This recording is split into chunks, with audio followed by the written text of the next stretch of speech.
talking 80% of human population coming together against the Western hegemony. And the glue that will make it stick is the pledging of commodities to the system. The Shanghai Cooperation Organization has told the world that they want to have a settlement currency for the entire Eurasian landmass backed by gold. And the BRICS. Something what Andy is saying here. See, for years, we've been able to ship this toilet paper throughout the world.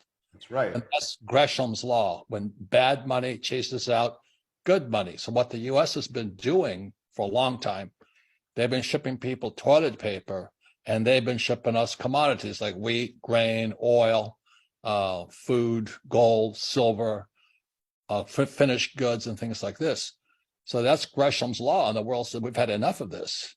And so years ago, when I was in South Africa, I heard South Africa join. I said, what are these guys? And now it's coming bigger and bigger and bigger and bigger.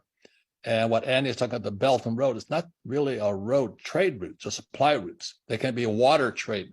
It's called the sea routes also, because that's what I went to school to do, is drive ships for the supply chains throughout the world. So all the people that have been giving America cheap or wonderful goods for toilet paper, it's coming to an end. Is that what you're saying, Andy? It is. And the Belt Road Initiative, those trade routes, the maritime channels, the bridges, the railways, the roads, will only be patrolled by military and by commerce. So this is the Panama Canal on steroids. And when you realize that there's 150 plus countries on the Belt Road, you're talking all of these entities together comprise well north of 80% of human population.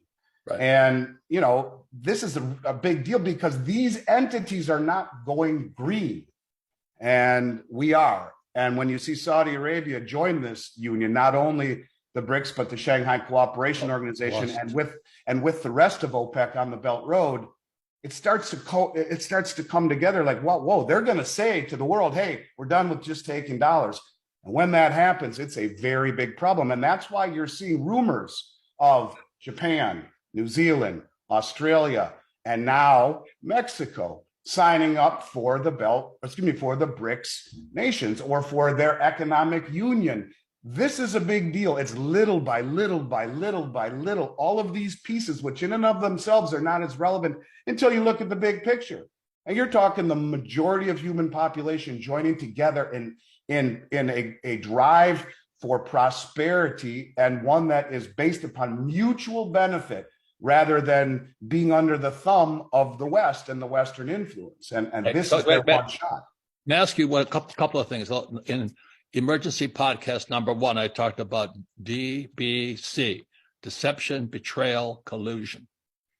And those days are coming to an end. We've betrayed the rest of the world. We've given them fake money. We screw them if they don't on the SWIFT system. We're a bully out there. But you said something else about green. How much do you think Saudi Arabia, Venezuela, the oil producing countries look at our greenies, our Green New Deal, saying they're trying to take away oil? Yeah, I think it's a huge deal. I mean, Saudi Arabia is looking at it as we are trying to take away their way of life. Yes. And if you look at like the Shanghai Cooperation Organization in and of itself is nearly 60% of human population. It covers the majority, well over 50, 60% of the entire landmass of the Eurasian continent. They're not going green, nor are the BRICS nations, and nor are any of the countries on the Belt Road. And so why align yourself with the West, who is not only eviscerating the value of the dollar in the treasury market for which you exchange your oil for, but they are also attempting within the next decade to go green. And so why? They won't. And that's why they're joining with these countries that not only, if you look at what China is doing, they're coming in and building infrastructure, they're building refineries, they're building more oil rigs, they are cooperating to mutually benefit both sides of the table. And what that means is that that's also a military cooperation. Yes. And that's why when Russia signed that deal with Saudi Arabia, the day we left Afghanistan, it was a big deal. Little by little by little, the pieces are being put together. Bring people up to speed. So when I first met Andy, it wasn't that long ago. I'm going, this guy is talking macro, but he's got his fingers on the pulse.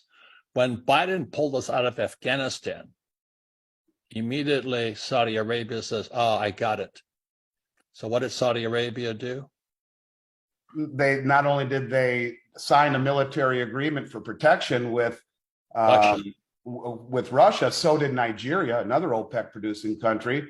But they also applied to BRICS. And it was their way of saying, we see that, we may be an ally, but when the chips are down and, you may not have our back. And when you tell us you're going green, you don't have our back. This is not the entity that we want to continue being aligned with. It was great for 50 years, but now the rest of the world is moving this way.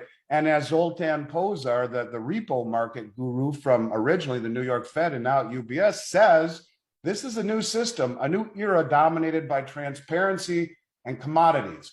So this is why I believe they will use the rails of the Chinese digital yuan for all of these countries to pledge to a new currency that will be a digital currency, but showing the immutability and the veracity of what every country pledges to the new system on a distributed ledger. That is the glue